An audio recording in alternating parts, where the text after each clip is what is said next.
नमस्कार विद्यार्थी मित्रांनो, आजच्या लेक्चरमध्ये आपण 2 मेचे महत्त्वाचे प्रश्न उत्तर बघणार आहे. लेक्चर व्यवस्थितपणे बघा, इम्पॉर्टंट क्वेश्चन्स तुम्हाला बघायला मिळतील. डायरेक्टली पहिल्या प्रश्नाकडे येऊ. अलीकडेच कोणत्या US राज्याने दिवाळीला राष्ट्रीय सुट्टी म्हणून घोषित केले आहे? हे अमेरिकन स्टेट आहे की ज्यांनी दिवाळीला राष्ट्रीय सुट्टी, राष्ट्रीय म्हणजे नॅशनल हॉलिडे असं डिक्लेअर केलं आहे. म्हणजे त्या दिवशी सगळ्या सरकारी कर्मचाऱ्यांना सुट्ट्या असतील, शाळांना सुट्ट्या असतील, सार्वजनिक ठिकाणी सगळ्या सुट्ट्या असतील. तर असं अमेरिकेतलं राज्य कोणतं आहे? तर ते राज्य आहे पेन्सिल्व्हेनिया. पेन्सिल्व्हेनिया हे अमेरिकेतलं एक स्टेट आहे, अमेरिकेतलं एक राज्य आहे की ज्याने आता आपल्या हिंदू सणाला, दिवाळी या सणाला राष्ट्रीय सुट्टी म्हणून मान्यता दिलेली आहे. याच्याबद्दल राज्याचे राज्यपाल टॉम वुल्फ यांनी घोषणा केली आहे आणि सर्व राज्य कर्मचारी आणि सार्वजनिक शाळांना या दिवशी सुट्ट्या असणार आहेत. ठीक आहे. आता या प्रश्नाला घेण्यामागचं एक कारण म्हणजे आपल्याला थोडा जॉग्रफीचा अभ्यास करायचा आहे. या पाठीमागून आपल्याला अमेरिका कुठं आहे, अमेरिका नेमकी कोणत्या खंडात आहे, हे सगळं जाणून घ्यायचं आहे. कारण जगाच्या भूगोलाअंतर्गत आपल्या सिलेबस मधलाच हा पॉइंट आहे आणि म्हणून आपण जगातील महत्त्वाचे खंड इथं अभ्यासू आणि त्याच्यामध्ये खास करून नॉर्थ अमेरिका. तर इथं या मॅपमध्ये तुम्हाला जगातील वेगवेगळे 7 खंड बघायला मिळत आहेत. जसं Australia, Asia, Europe, Africa, North America, South America आणि अंटार्क्टिका. तर हे आपल्या जगातले महत्त्वाचे 7 खंड. याच्यामध्ये इतरही उपखंड आहेत, ग्रीनलँड आहे, मिडल ईस्ट आहे, बरेचसे उपखंड सुद्धा आहेत. पण मुख्यतः आपण 7 खंड इथं बघतोय. यामध्ये आपल्याला या मॅपमधून नॉर्थ अमेरिकेविषयीची माहिती थोडी समजून घ्यायची आहे. नॉर्थ अमेरिका जर त्याचा भौगोलिक विस्तार तुम्ही बघितला तर जगातील 3ऱ्या क्रमांकाचा सर्वात मोठा खंड आहे. ओके. मग पहिल्या क्रमांकाचा सगळ्यात मोठा खंड कोणता? तर ऑब्व्हियस आहे, तो आहे आपला आशिया खंड. जगातला सगळ्यात मोठा, भौगोलिक विस्ताराच्या दृष्टिकोनातून सगळ्यात मोठा खंड आहे. 2ऱ्या क्रमांकाचा तो म्हणजे आफ्रिका आणि त्यानंतर 3रा क्रमांक येतो नॉर्थ अमेरिका खंडाचा. ठीक आहे. आता नॉर्थ अमेरिकेचा जर विस्तारच बघितला तर तो साधारण 24 दशलक्ष स्क्वेअर किलोमीटर एवढा आहे. त्याचा एरिया किती आहे? 24 दशलक्ष स्क्वेअर किलोमीटर. ठीक आहे. आता या मॅपमधून आपण थोडासा भौगोलिक विस्तार समजून घेऊ.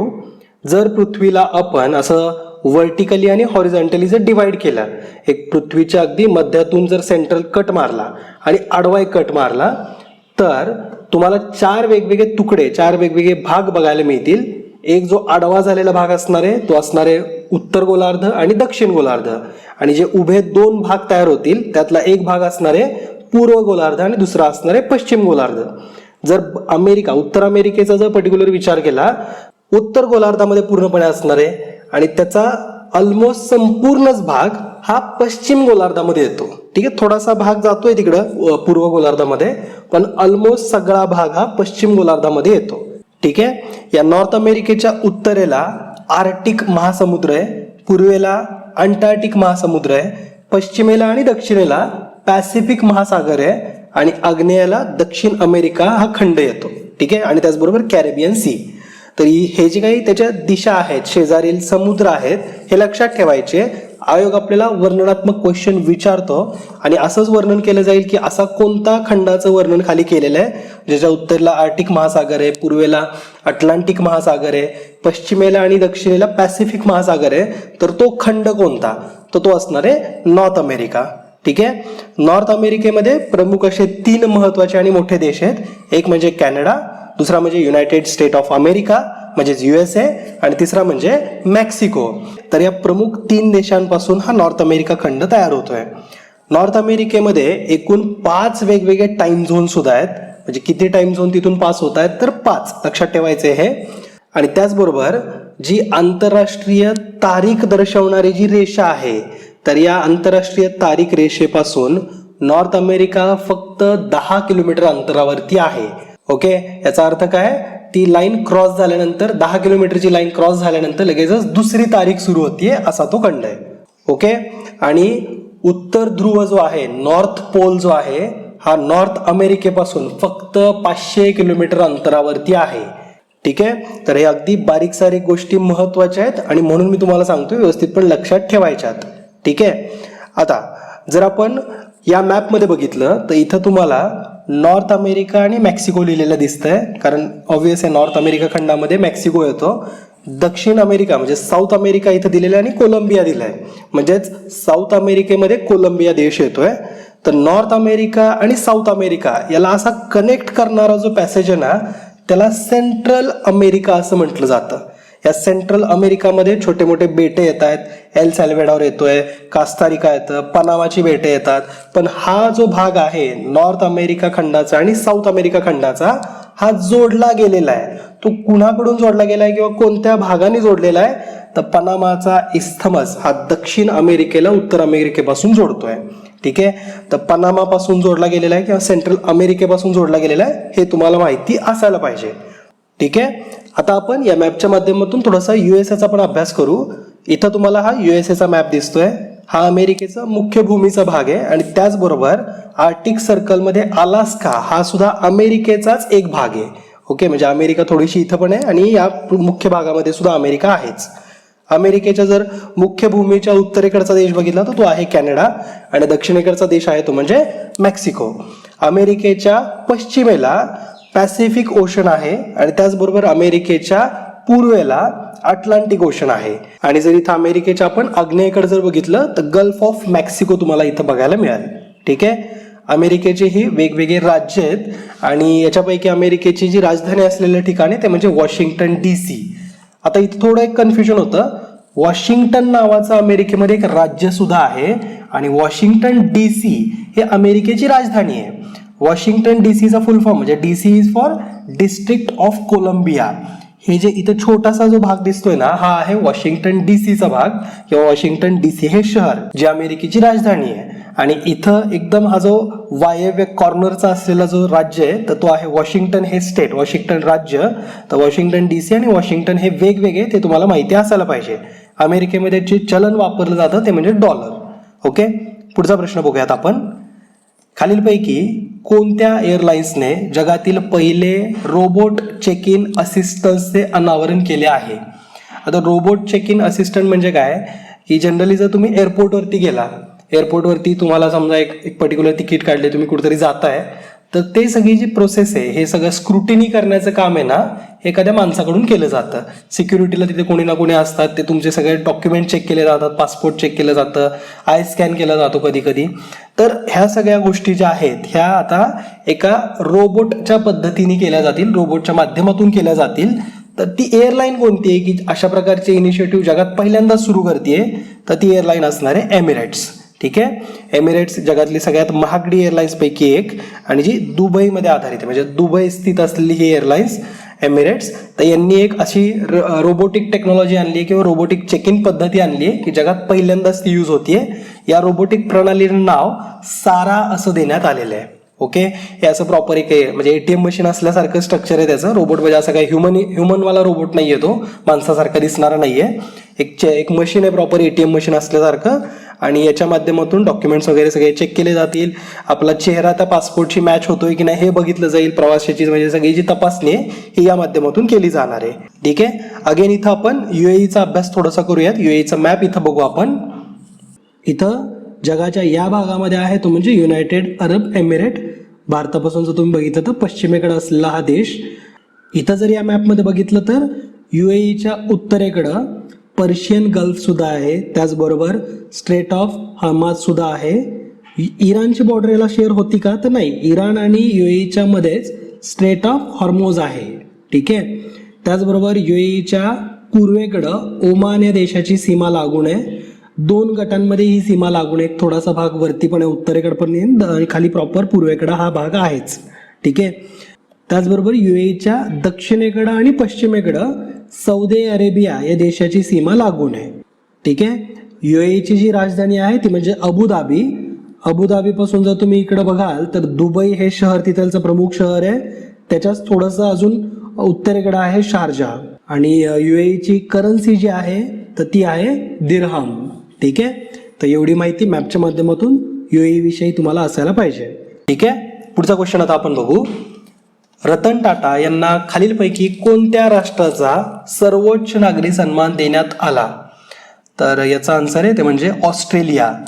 बघा ना, ऑस्ट्रेलिया सारख्या देशाने सुद्धा त्यांचा सर्वोच्च नागरी सन्मान हा रतन टाटांना दिलेला आहे. पण ज्या भारताचे ते रतन आहेत, म्हणजे आपल्या भारताचेच रतन टाटा यांना आपण आतापर्यंत आपला सर्वोच्च सन्मान दिलेला नाहीये.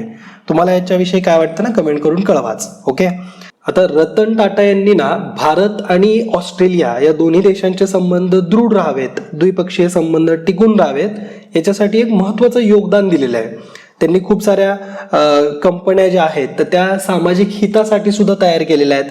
त्याचबरोबर त्यांनी कोरोनाच्या पिरियडमध्ये कोटी रुपयांची देणग्या सुद्धा दिलेल्या आहेत. जवळपास त्यांनी कोविड महामारीच्या काळामध्ये 1,500 कोटी रुपयांची देणगी दिलेली आहे. तर या सगळ्या त्यांच्या सत्कार्यासाठी म्हणून ऑस्ट्रेलियाचा सर्वोच्च नागरी सन्मान हा रतन टाटा यांना दिला जातोय. आता ऑस्ट्रेलियाचा सर्वोच्च नागरी सन्मान नेमका कसा सुरू झालाय, तर 14 फेब्रुवारी 1975 रोजी ऑस्ट्रेलियाच्या महाराणी म्हणजेच राणी इलिझाबेथ द्वितीय, आता तुम्ही हे नाव इंग्लंडच्या राणीबद्दल ऐकले ना, तर यस, ब्रिटिश कॉलनीच्या अंतर्गत ऑस्ट्रेलिया सुद्धा येत होता. ऑस्ट्रेलियामध्ये सुद्धा ब्रिटिश राजवट होती, ज्या पद्धतीने भारतामध्ये होती तशीच, पण भारताने 1947ला स्वतःला रिपब्लिक बनवलं, स्वतःला प्रजासत्ताक बनवलंय. मात्र ऑस्ट्रेलिया अजूनही रिपब्लिक देश नाहीये, प्रजासत्ताक देश नाहीये.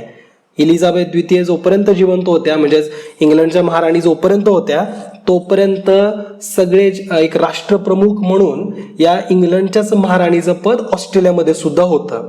रिसेंटलीच त्यांनी निर्णय घेतला की हे जे पद आहे त्यांनी काढून टाकतायत. त्याचबरोबर जे नवीन प्रिन्स आहेत, म्हणजे ऑस्ट्रेलिया जे ब्रिटनचे जे प्रिन्स असतील ते ऑस्ट्रेलियाला सुद्धा लागू होतात ना, तर ते सुद्धा आता ऑस्ट्रेलिया असा निर्णय घेतोय की आपण सुद्धा प्रजासत्ताक बनू. लेट्स सी, त्याबद्दल काही अपडेट आले की आपण त्या लेक्चरमधून कव्हर करू. ठीक आहे, तर 1975 मध्ये राणी इलिझाबेथ द्वितीय यांनी ऑस्ट्रेलियन सरकारच्या सल्ल्यानुसार या ऑस्ट्रेलियाच्या सर्वोच्च नागरी सन्मानाची सुरुवात केलेली आहे. या सन्मानाला ऑर्डर ऑफ ऑस्ट्रेलिया या नावाने ओळखलं जातं. ठीक आहे, आता या प्रश्नामधून अगेन आपण थोडासा जॉग्राफिकल अभ्यास करूयात. ऑस्ट्रेलिया हा देश कुठे आहे, ऑस्ट्रेलियामध्ये काय काय खनिज संपत्ती सापडतीये, सगळा अभ्यास आपल्याला करायचा आहे. आय होप तुम्हाला हा कन्सेप्ट आवडत असेल की लेक्चरमध्ये एखादा देशाचा जर उल्लेख आला तर आपण तो देशच कव्हर करतोय. याच्याबद्दल तुम्हाला काय वाटतं नक्की याचा फीडबॅक द्या, किंवा तुम्हाला जर हे टाइम कन्झ्युमिंग वाटत असेल तरी सुद्धा आम्हाला कमेंट करून कळवा. तर जर मॅपमध्ये तुम्ही इथं बघाल, इथं जगाचे महत्वाचे खंड दिलेले आहेत. त्यामध्ये इथं जो हा छोटासा खंड दिसतोय हा आहे ऑस्ट्रेलिया. खंडांच्या भौगोलिक विस्तारानुसार ऑस्ट्रेलिया जगातला सगळ्यात लहान खंड आहे, पण ऑस्ट्रेलिया जगातलं सगळ्यात मोठं बेट आहे. ओके, तर हा असा एक ऑस्ट्रेलिया हा एक खंड सुद्धा आहे, एक जगातलं सगळ्यात मोठं बेट सुद्धा आहे आणि एक देश सुद्धा आहे. ओके, असा एकमात्र देश आहे, म्हणजे तोच खंड सुद्धा आहे आणि तोच देश सुद्धा आहे, आणि हा जगातलं सगळ्यात मोठं आयलँड किंवा बेट सुद्धा आहे. ठीक आहे, ऑस्ट्रेलिया या खंडाचा शोध 1770 मध्ये लागला होता. 1770 मध्ये कॅप्टन कुकने या बेटाचा शोध लावलेला आहे. ऑस्ट्रेलिया खंडामध्ये ग्रेट बॅरियर रीफ आहेत, जे जगातील सर्वात मोठा कॉरल रीफ म्हणून ओळखला जातो, तो ऑस्ट्रेलियामध्येच आहे. हे ग्रेट बॅरियर रीफ हे नेहमी चर्चेमध्ये असतात, कारण ग्लोबल वॉर्मिंगचा इम्पॅक्ट हा या इथलच्या प्रजातींवरती होतोय, आणि हा ग्रेट बॅरियर रीफचा जो प्रदेश आहे हा नष्ट होत चाललाय, इथलच्या प्रजाती ह्या मरत चालल्यात, तर त्याच्यामुळे हा प्रदेश नेहमी चर्चेमध्ये असतो. ओके, ऑस्ट्रेलियामध्ये जर बघितलं तर 2 प्रमुख नद्या आहेत, एक म्हणजे मरे आणि दुसरी आहे डार्लिंग. नावं लक्षात राहतील, इझी आहेत. एक म्हणते मरे आणि दुसरं म्हणते डार्लिंग. तर अशा 2 तिथलच्या प्रमुख नद्या आहेत. आता ह्या गोष्टी मी तुम्हाला का सांगतोय, कारण आयोगाने या मुद्द्यांवरती ऑलरेडी क्वेश्चन विचारलेले आहेत. इवन आयोगाने असा सुद्धा क्वेश्चन एकदा विचारला होता, एका बाजूला खंडांची नावं, देशांची नावं दिली होती आणि दुसऱ्या बाजूला मॅच द पेअर मध्ये गवताळ प्रदेशांची नावं दिली होती. तर ऑस्ट्रेलियामधला जो प्रसिद्ध गवताळ प्रदेशाचा प्रकार आहे तो म्हणजे डाऊन्स. तर हा मुद्दा लक्षात ठेवायचा, आयोगाने डाऊन्स वरती क्वेश्चन विचारलाय.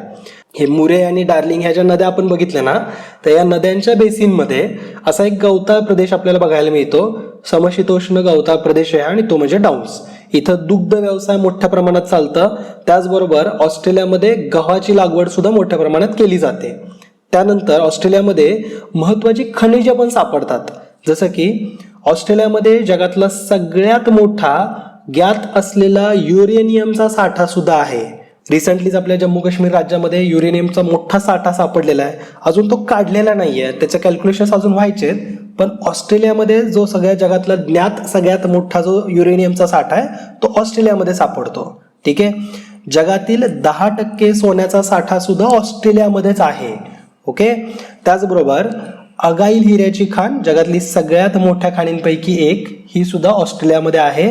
या खाणीमध्ये अगाईल हिऱ्याच्या खाणीमध्ये मौल्यवान असा जो एक पिंक डायमंड त्याचबरोबर रेड डायमंड जो आहे हा याच खाणीमध्ये आपल्याला बघायला मिळतो. ठीक आहे. तर अगाईल ही हिऱ्याची खाण कोणत्या देशात आहे असं जर विचारलं तर ऑस्ट्रेलिया त्याचा आन्सर असणार आहे, आफ्रिका नाही. ठीक आहे. आता या ऑस्ट्रेलियामध्ये ना समशीतोष्ण आणि उष्णकटिबंधीय हवामान असतं आणि त्याच्यामुळे इथं आपल्याला वाळवंट सुद्धा बघायला मिळतात. कोणते कोणते वाळवंट हे ऑस्ट्रेलिया खंडामध्ये आहेत तर जसं की इथं गिब्सन वाळवंट, ग्रेट वालुकामय वाळवंट, ग्रेट व्हिक्टोरिया वाळवंट, त्याचबरोबर रंगिपो वाळवंट, तमापी वाळवंट, तर हे सगळे वाळवंट आपल्याला ऑस्ट्रेलियामध्ये बघायला मिळतात. ठीक आहे. या ऑस्ट्रेलियामध्ये साधारण 24 दशलक्ष लोकसंख्या आहे. मोस्टली लोकसंख्या ही त्यांच्या पूर्वेकडच्या राज्यांमध्ये आहे. पश्चिमेकडचे राज्य इतके विकसित नाहीये, पण पूर्वेकडची जी राज्य आहेत ऑस्ट्रेलियामध्ये ही भरपूर विकसित आहेत. शहरीकरण चांगल्या पद्धतीने झालेलं आहे. आणि ऑस्ट्रेलियामध्ये ना जगातला सगळ्यात मोठा सगळ्यात खोल असलेला गोड्या पाण्याचा साठा सुद्धा आहे. हे लक्षात ठेवायचं आहे. ऑस्ट्रेलियाचा जो मध्य भाग आहे तर इथं पाणी पुरवठा याच गोड्या पाण्याच्या साठ्यापासून केला जातो, ज्याचं नाव आहे ऑर्टिसियन बेसिन. ठीक आहे. ऑस्ट्रेलियामध्ये ऑर्टेसियन बेसिन हे अतिशय मोठं एक खोल सगळ्यात आणि सगळ्यात मोठं गोड्या पाण्याचा साठा असलेला प्रदेश आहे आणि इथूनच ऑस्ट्रेलियाच्या सेंट्रल भागामध्ये पाणी पुरवठा केला जातो. ओके. तर आय होप तुम्हाला ऑस्ट्रेलियाविषयीची एवढी माहिती सफिशियंट आहे. याच्या बाहेर जाऊन आयोग काही विचारणार नाही किंवा इतर कुठल्या कॉम्पिटेटिव्ह एक्झाम्समध्ये नाही विचारणार. फक्त तुम्ही ऑस्ट्रेलियाची एक राजधानी लक्षात ठेवा. याची राजधानी आहे कॅनबेरा आणि याची करन्सी जी आहे ती ऑस्ट्रेलियन डॉलर. ठीक आहे. पुढचा प्रश्न आता आपण बघू. खालीलपैकी कोणत्या मंत्रालयाने मन की बातच्या 100व्या भागानिमित्त कॉमिक बुक मालिका प्रकाशित करण्याचा निर्णय घेतला? तर ते मंत्रालय ते म्हणजे सांस्कृतिक मंत्रालय. तर आता रिसेंटली ना प्रधानमंत्री नरेंद्र मोदी यांनी सुरू केलेल्या त्यांच्या मन की बात या कार्यक्रमाच्या 100व्या भागाचं त्याचं आयोजन करण्यात आलं होतं. 100 कार्यक्रम त्यांनी आतापर्यंत घेतलेले आहेत. हा जो मन की बात कार्यक्रम आहे हा रेडिओवरती प्रसारित केला जातो. प्रत्येक महिन्याच्या शेवटच्या रविवारी याचं आयोजन केलं जातं आणि साधारण आता याचा 100वा भाग कंप्लीट झालेला आहे आणि त्यानिमित्ताने कॉमिक बुक मालिका सुरू करण्याचा प्रकाशित करण्याचा निर्णय घेण्यात आला आहे आणि तो म्हणजे सांस्कृतिक मंत्रालयाकडून. ठीक आहे. पुढचा प्रश्न आहे की कलेक्टिव्ह स्पिरिट कॉन्क्रीट ॲक्शन हे पुस्तक कोणी लिहिलंय? या पुस्तकाचे लेखक आहेत शशी शेखर वेंपट्टी. आता हे शशी शेखर वेंपट्टी हे आपल्या प्रसार भारतीचे माजी CEO आहेत. रिसेंटली मन की बातचा 100व्या एपिसोडचं रिलीज ते प्रसार भारतीच्या माध्यमातूनच करण्यात आलं होतं. इव्हन मन की बातचा हा 100th एपिसोड हा युनायटेड नेशन्समध्ये सुद्धा ऐकवण्यात आला. USA मध्ये सुद्धा वेगवेगळ्या राज्यांमध्ये इंग्लिशमध्ये वगैरे सुद्धा ऐकवण्यात आला होता. तर हे जे बुक आहे हे शशी शेखर वेंपट्टी यांनी लिहिलेलं आहे. याचं नाव आहे collective spirit concrete action. Okay. आणि हे जे बुक आहे याची थीमच मन की बात ओरिएंटेड आहे. मन की बातला लेखक हे शशी शेखर वेंपट्टी असं म्हणतात की ही एक रेडिओची नवीन ताकद बनलं होतं आणि देशाच्या नेत्याची दृष्टी या कार्यक्रमाच्या माध्यमातून दाखवली जाते. तर असं या बुकमध्ये वर्णन आहे. ओके. मन की बातचं आयोजन हे 3 ऑक्टोबर 2014 रोजी पहिल्यांदा करण्यात आलं होतं. आपल्या विजयादशमीच्या मुहूर्तावरती याचं कार्यक्रमाचं आयोजन करण्यात आलं होतं. 22 भारतीय भाषा, 29 बोलीभाषा आणि 11 आंतरराष्ट्रीय भाषांमध्ये या प्लॅटफॉर्मवरून मन की बातचं प्रसारण केलं जातं. ठीक आहे. आता पुढचा प्रश्न आहे खालीलपैकी कुणाला हुंडाई फिल्मफेअर सर्वोत्कृष्ट अभिनेता म्हणून सन्मानित करण्यात आले? तर याचा आन्सर आहे ते म्हणजे राजकुमार राव, पर्याय क्रमांक 2. महाराष्ट्राच्या टुरिझम विभाग आणि त्याचबरोबर ह्युंडाई तर यांच्या दोघांच्या संयुक्त विद्यमानाने फिल्मफेअर अवॉर्ड्सचं आयोजन करण्यात आलं होतं. हे फिल्मफेअर अवॉर्ड्स हे 68वे होते आणि या कार्यक्रमामध्ये पहिल्यांदाच सलमान खान यांनी होस्टिंग सुद्धा केलेलं आहे. लक्षात ठेवायच्यात ह्या गोष्टी. याच्यावरती सुद्धा म्हणजे आयोग एक ट्रिकी क्वेश्चन विचारेल ना तर माहिती असावं. फिल्मफेअर पुरस्कार जर आपण बघितले तर फिल्मफेअर पुरस्कार हा भारतातला सर्वात जुना प्रतिष्ठित असा चित्रपट पुरस्कारांपैकी एक आहे. सगळ्यात पहिल्यांदा 1954 मध्ये हे सुरू करण्यात आले होते. टाइम्स ग्रुपने प्रकाशित केलेलं जे मॅगझिन आहे फिल्मफेअर मॅगझिन तर यांनी हे 1954 मध्ये सगळ्यात पहिल्यांदा हे पुरस्कार सुरू केलेत. 2023 मध्ये या पुरस्कारांची ही 68वी आवृत्ती होती. या 68व्या आवृत्तीमध्ये सर्वोत्कृष्ट अभिनेता राजकुमार राव ह्याला मिळालेला आहे आणि त्यांच्या बदाई हो या मूवीसाठी सर्वोत्कृष्ट अभिनेत्री आलिया भट, सर्वोत्कृष्ट चित्रपट गंगूबाई काठियावाडी आणि सर्वोत्कृष्ट दिग्दर्शक संजय लीला भन्साळी याच मूवीसाठी, सर्वोत्कृष्ट संवाद प्रकाश कापडिया आणि उत्कर्ष आणि वशिष्ठ ह्याच गंगूबाई काठियावाडी याच मूवीसाठी. तर असे वेगवेगळ्या कॅटेगरीमध्ये पुरस्कार ह्या फिल्मफेअरमध्ये देण्यात आलेले आहेत. ठीक आहे, तुम्हाला या अवॉर्डविषयी काय वाटतं ना हे कमेंट करून कळवा. कारण ज्यावेळेस असे म्हणजे हे गंगूबाई काठियावाडी हे असे कॅरेक्टर जे आहेत किंवा मे बी माझं पण दृष्टिकोन चुकीचा असू शकतो, पण मला वाटतं की अशा एलिमेंट्सला समाजामध्ये जास्त ग्लोरीफाय नाही केलं पाहिजे. यांच्याकडून शिकण्यासारखं काय, आलिया भट यांनी मे बी हे कॅरेक्टर चांगलं प्ले केलं असेल, पण कॅरेक्टरकडून शिकण्यासारखं काय, आपल्या सोसायटीचं कॅरेक्टर बिल्डिंग याच्यामधून होतंय का, अशा बऱ्याचशा गोष्टी आहेत. तर ठीक आहे, आता आपण याच्यावरती इथं डिस्कशन करून काय होणार आहे, पण याच्यावरती नक्कीच तुम्ही चर्चा केली पाहिजे.